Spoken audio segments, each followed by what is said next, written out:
She-Hulk finalmente chegou ao Disney Plus e esse é o nosso vídeo de primeiras impressões aí do episódio de estreia da nova série da Marvel.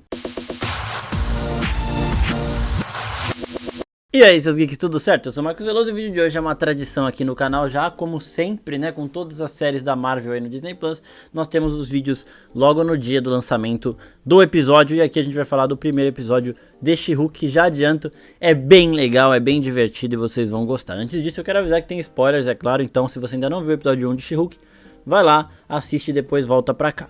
Um outro recadinho que eu tenho pra dar é que tem cena pós-créditos. Aparentemente os 4 primeiros episódios tem cena pós-créditos. Eu só vi o primeiro, né? Só o primeiro que saiu. Mas os outros 3 também devem ter, então esperem um pouquinho. A desse episódio ela é bem divertida, eu vou falar sobre ela no final do vídeo. Bom, vamos começar falando da quebra da quarta parede, que já está presente na primeira cena da série e deve aparecer muito mais, graças a Deus, é muito bom, é muito legal. Então, é uma característica da personagem, assim como o Deadpool sempre fez nos quadrinhos, a She-Hulk também faz constantemente. E aqui a Jennifer Walters, ela tá se preparando para uma apelação ali, né, como advogada que é, falando contra os heróis, né, da responsabilidade dos heróis, dos seres superpoderosos, né, em relação às outras pessoas, às vítimas das ações dos heróis e tudo mais. E aí a amiga dela já fala pra ela virar uma Hulk e aí nós voltamos pra entender melhor como foi que ela se tornou a She-Hulk, né? Como que ela ganhou os poderes. E aí a gente vai pra ceninha que a gente já falou num shorts que eu postei aqui no canal, depois vocês olham aí, que é uma teoria bem interessante pro futuro da série, hein? Uma teoria em relação a uma nave sacariana. Então, a Jennifer Walters está falando de uma viagem em família que ela vai fazer com o primo dela, Bruce Banner. E aí, já temos uma coisa bastante interessante nessa cena, que é o Bruce falando de como ele curou o braço dele. Pra quem não se lembra, depois que o Hulk deu o estalo, ele ficou com o braço danificado por conta da radiação gama da manopla do infinito, né, a manopla que o Tony fez. E os irmãos russos tinham falado que era uma lesão incurável até pro fator de cura absurdo do Hulk, né? Pro melhor fator de cura aí da Marvel, ao lado do Deadpool e do Logan, né? Do Wolverine. São ali os fatores de cura mais surreais que a gente tem aí, pelo menos dos personagens mais populares. E era incurável por quê? Porque era uma lesão de radiação gama. Então, nessa primeira fala do Bruce Banner aí em She-Hulk, a gente já lembra que nós acertamos uma teoria que a gente fez aqui em novembro do ano passado e tá linkadinho aqui em cima, que é onde eu falo ali a minha interpretação de como o Hulk se curaria, né? Então, depois desse vídeo aqui, já assiste que o vídeo já tá aí no link. Aí, seguindo, eles têm uma conversa bem divertida também, mostrando a relação lá de primos ali, bem legal a relação dos dois. A química que eles têm é muito, muito sensacional, né? E aí, a Jennifer tá querendo saber, tá querendo que o Hulk fale se o Steve Rogers é ou não é virgem, né? Aí ela começa a falar de documentários sobre o Capitão América que ela viu no Story Channel, falando dos passos ali. Ela mostra também que ela é uma fã, não do mesmo jeito que a Kamala Khan é fã dos heróis, mas que ela acompanha de perto. Até porque ela, sendo uma advogada que tem batalhas judiciais aí contra os heróis, a favor dos heróis em outros momentos, provavelmente, ela lidando diretamente com isso, ela tem que saber muito de heróis, então ela pesquisa, ela assiste documentário e tudo mais. E ali, num momento de descontração, ela estava conversando com o Bruce sobre Steve Rogers ser ou não ser virgem, né?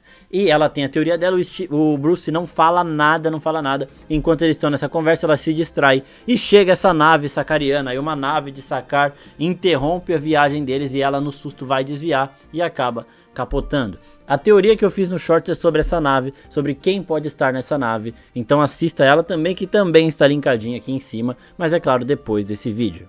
Na queda, os dois sangram, né? E o Bruce fica falando pra Jennifer, sai que eu tô sangrando, sai. E não é porque ele tava com medo dele virar o Hulk, porque ele tem certo controle agora sobre o Hulk, né? Eu não sei se ele se transformando contra a vontade dele, ele ainda teria total controle, mas eu acho que sim. E ele tava pedindo pra ela se afastar porque o sangue dele não poderia se misturar com o dela, e isso acontece. Depois ela vira a Hulk também, né? Uma Hulk, e perde a memória. Aí basicamente acontece alguma coisinha semelhante, não é a mesma coisa, mas semelhante que a gente viu em Cavaleiro da Lua, que quando ela assume a forma de She-Hulk, nesse primeiro momento a gente não sabe o que rolou.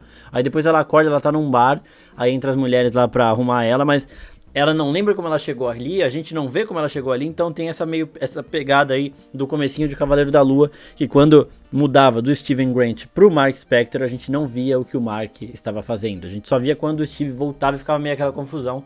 Aqui nesse episódio tem essa mesma coisa nas duas primeiras transformações da She-Hulk. A segunda vez, né, é quando ela está sendo assediada ali na saída do bar, ela fala pros caras que ela não quer papo e tudo mais, e eles insistem até que ela vira Hulk de novo, e aí de novo, ela vira Hulk, ela grita com eles fogem, e a gente tem um estalo, e aí ela já acorda ali na casa do Bruce Banner, né, na casa de campo ali do Bruce, na casa de praia, né, do Bruce, que ele tava indo buscar ela, né, então ele deve ter chegado lá, viu ela daquele jeito, conteve sua prima aí e levou ela pra casa. Aí chega as horas do teste e ali o Hulk explica diversas coisas. Ele fala do Tony Stark nesse episódio muitas vezes, né? Eles eram muito amigos. É bem legal a forma até que ele fala. Tem uma hora que ele fala, ele brincava que ele ia vir aqui pegar esse laboratório. Aí ele fica meio melancólico ali, né? Lembra do Tony.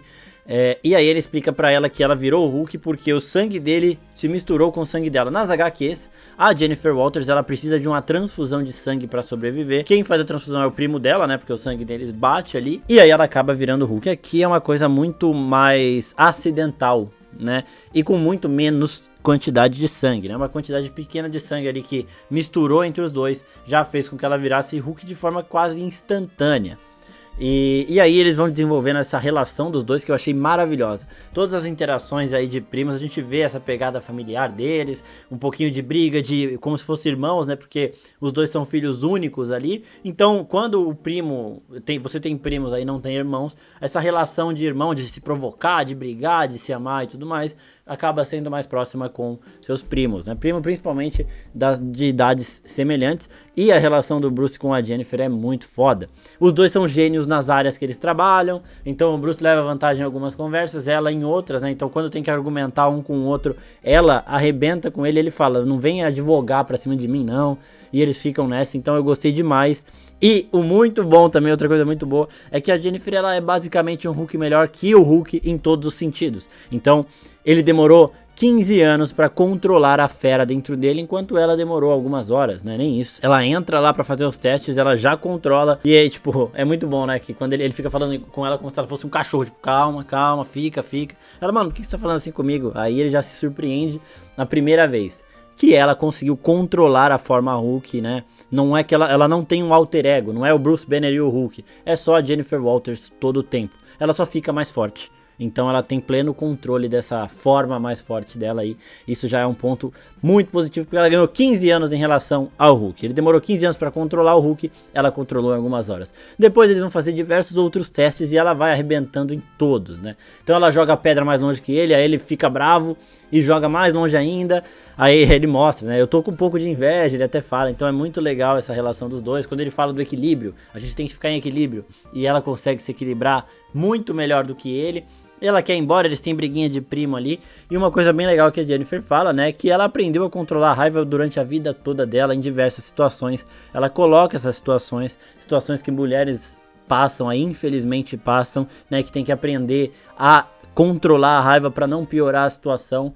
Isso é uma coisa que a série vai mostrar muito, acredite, já mostra nesse primeiro episódio. Então é bom pra gente entender, né, que ela fala pro Bruce, eu seguro a raiva muito mais do que você tá acostumado. Faço isso minha vida inteira, eu preciso fazer isso.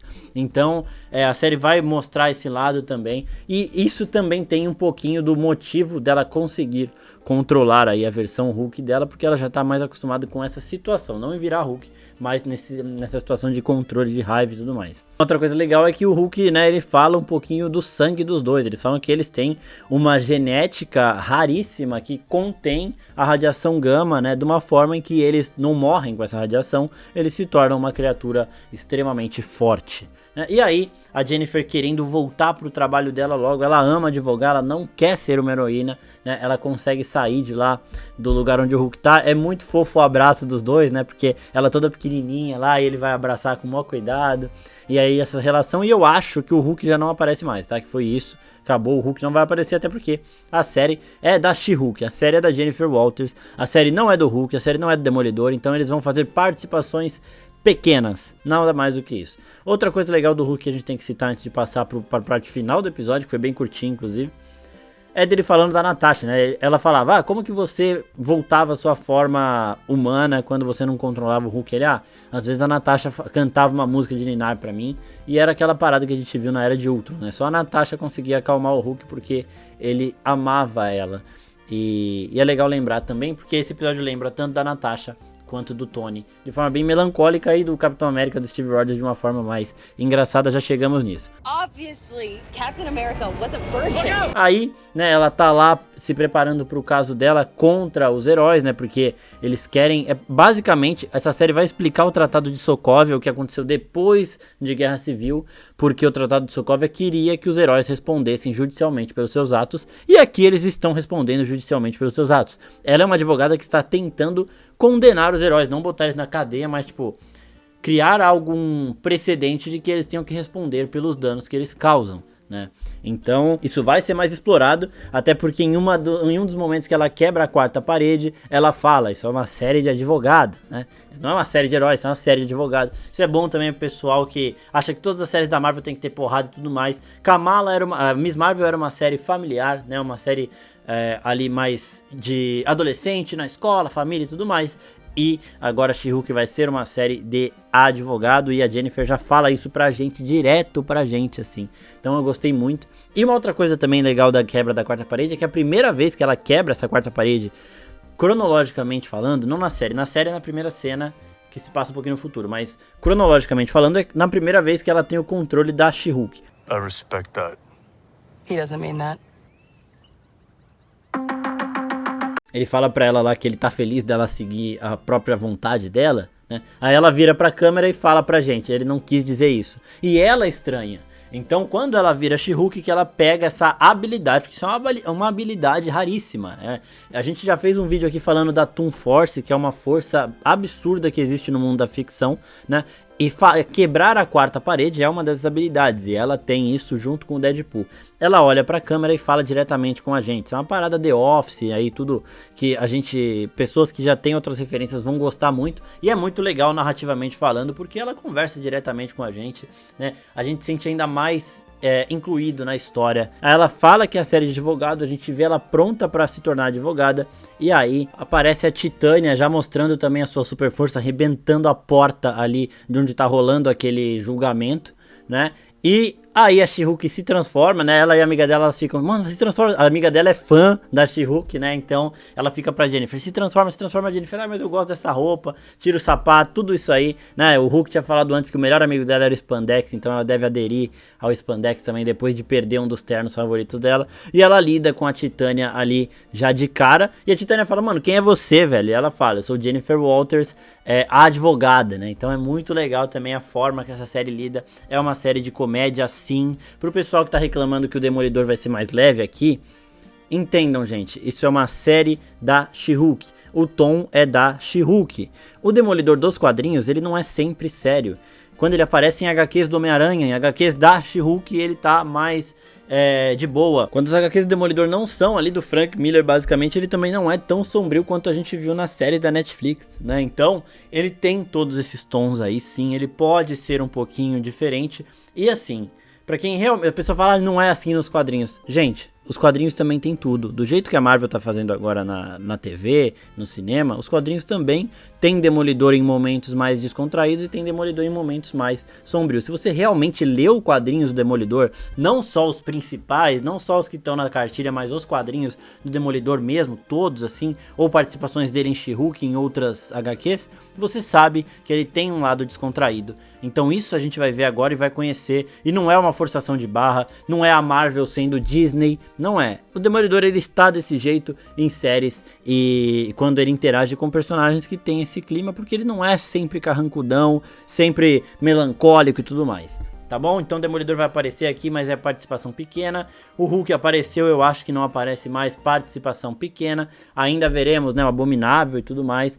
E a série já me passou esse tom bem divertido. Agora falando da cena pós-créditos, né, o Hulk tinha falado pra Jennifer que eles não podem ficar bêbados, né? Eles bebem muito, eles ficam alegres, mas não vomitam, não não dão PT e tudo mais. Tem a ressaca no dia seguinte, a Jennifer teve a ressaca, né, mas não dá PT nem nessas coisas. E aí ela tá fingindo que tá bêbada, que tá chorando lá, porque ela quer saber se o Capitão América era ou não era virgem, né, morreu virgem ali, ela fica toda triste, ele deu a vida por esse país e não teve tempo pra se divertir, morreu virgem, não sei o que. E o Bruce acaba revelando, né, de saco cheio já dessas lamentações dela, ele acaba revelando que o Capitão América não era virgem e que ele perdeu a virgindade com essa atriz aí. Ela é a mãe do Peter Quill, é a mesma atriz, mas não é a mesma personagem, tá, gente? O Peter Quill agora é filho do Capitão América. Não, não é. A brincadeirinha que rola, o James Gunn já foi no Twitter falar que não são a mesma pessoa, são interpretados pela mesma atriz, mas é só isso.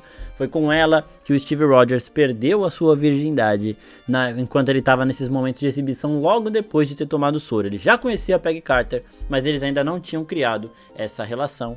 E aí, foi nessa turnê dele aí, como o Bruce bem falou na cena pós-créditos de She-Hulk, e aí a gente descobre que a Jennifer tava mentindo pro Bruce, ela tava fingindo que ela tava bêbada pra ela conseguir fazer ele contar esse segredo, porque ele falou achando que ela nem ia lembrar no dia seguinte. Ela tá bem louca, eu vou contar aqui, amanhã ela esquece. Ela não tava bêbada, então mais uma vez a Jennifer Walters passando a perna no Hulk, ela faz isso o episódio inteiro e é muito, muito bom.